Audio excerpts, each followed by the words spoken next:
Hi hello good morning welcome back to our channel again. ఎలా ఉన్నారండి అందరూ? నేనైతే చాలా బాగున్నాను. మీరందరూ కూడా బాగున్నారని ఆశిస్తున్నాను. ఈరోజు మీ అందరి ముందుకు నేను తీసుకొచ్చిన రెసిపీ ఏంటంటే hakka noodles, veg hakka noodles తయారీ విధానం ఒకసారి చూసేయండి.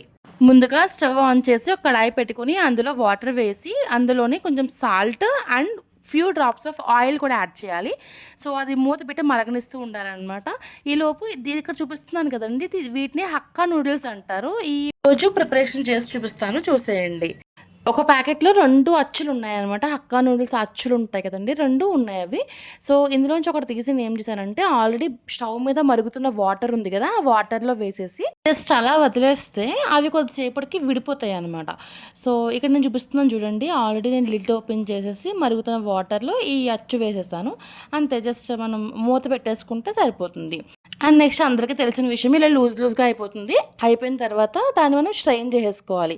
స్ట్రెయిన్ చేసుకున్న తర్వాత ఏం చేయాలంటే మధ్యలో మొత్తం ఆల్రెడీ మనకి నూడిల్స్‌లో ఉన్న వాటర్ అంతా స్ట్రెయిన్ అయిపోయిన తర్వాత నార్మల్ రూమ్ టెంపరేచర్ వాటర్ కూడా వేసుకొని దాన్ని స్ట్రెయిన్ చేసేసుకున్న తర్వాత కొంచెం little bit of 1 spoon of oil వేసుకొని మొత్తం ఇక్కడ చూపిస్తున్నాను కదా! ఎక్కడ విడిపోకుండా అవి కట్ అయిపోకుండా నీట్‌గా కలుపుకోవాలి. సో, దాన్ని పక్కన పెట్టుకోవాలి కొద్దిసేపు.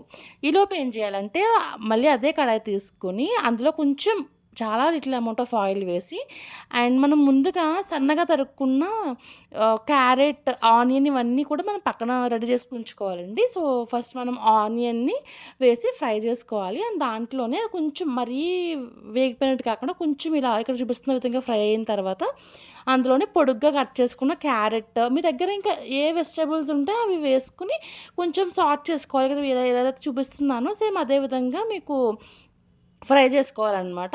ఇక్కడ నేను ఆల్రెడీ దగ్గర గ్రీన్ పీస్ ఉన్నాయి, ఉడకబెట్టిన బఠానీ ఉన్నాయన్నమాట. సో, అవి కూడా నేను యాడ్ చేశాను. తర్వాత అల్లం వెల్లుల్లి పేస్ట్ యాడ్ చేసుకున్నాను. ఇవన్నీ యాడ్ చేస్తున్నప్పుడు మనకి కొంచెం ప్యూరీలా కావాలి కదా! మొత్తం అంతా డ్రైగా ఉండకుండా కొంచెం మనకి ప్యూరీలా కావాలి కాబట్టి ఇక్కడ నేనేం చేశానంటే టొమాటోస్‌ని తీసుకొని వాష్ చేసేసి జస్ట్ ఒక మిక్సీలో వేసి బ్లెండ్ చేసేసుకుంటే మనకు టొమాటో పేస్ట్ వస్తుంది కదా! ఆ పేస్ట్ కూడా ఇందులో యాడ్ చేసేసుకొని అల్లం వెల్లుల్లి పేస్ట్ ఇవన్నీ యాడ్ చేసుకొని బాగా కలుపుకొని మూత పెట్టి మగ్గనివ్వాలి. ఎప్పుడైతే బాగా పచ్చివాసన పోయేంత వరకు కూడా మనం టమాటో ఎప్పుడైతే వేసామో పచ్చివాసన పోయేంత వరకు కూడా ఫ్రై చేసుకోవాలి. అండ్ మూత పెట్టి బాగా మగ్గించిన తర్వాత మళ్ళీ లిడ్ ఓపెన్ చేసి సాల్ట్ యాడ్ చేసుకోవాలి, తగినంత సాల్ట్. సో, మీరు ఎంత తింటారో దానికి తగినట్టుగా సాల్ట్ యాడ్ చేసేసుకొని తర్వాత కారం కూడా యాడ్ చేసి బాగా మిక్స్ చేయాలి. ఇక్కడ నేను బిర్యానీ మసాలా యాడ్ చేశానండి. కొంచెం టేస్ట్ ఎలా ఉంటదో అని చెప్పేసి. ఇది నార్మల్‌గా మనకి నూడిల్స్‌కి మసాలా వేసుకుంటారు కదా! నేను ఇక్కడ యాడ్ చేసింది ఏంటంటే అవేమీ యాడ్ చేయకుండా బిర్యానీ మసాలా యాడ్ చేశాననమాట. కొంచెం వెరైటీగా ఉంటది అని చెప్పేసి. కానీ టేస్ట్ అయితే చాలా బావుంది. అండ్ లాస్ట్‌లో మనం ఏదైతే స్ట్రెయిన్ చేసుకున్నామో ఆ నూడిల్స్ కూడా ఇందులో వేసి చాలా జాగ్రత్తగా కలపాలి ఇక్కడ. ఇక్కడ ముక్కలు అయిపోకూడదు. నూడిల్స్ ఎప్పుడు కూడా స్ట్రాండ్స్ పొడుగ్గానే ఉండాలనమాట. సో, ముక్కలు అయిపోకూడదు. చాలా జాగ్రత్తగా కలపండి. కలిపినప్పుడే ఇదొక్కటే ప్రికాషన్. ఇంకా నార్మల్‌గా ప్రాసెస్ అంతా అందరికి చాలా ఈజీగానే వస్తుంది. మనం ఈ కలిపేది దగ్గర మాత్రమే కొంచెం జాగ్రత్తగా కలిపితే సరిపోతుందనమాట.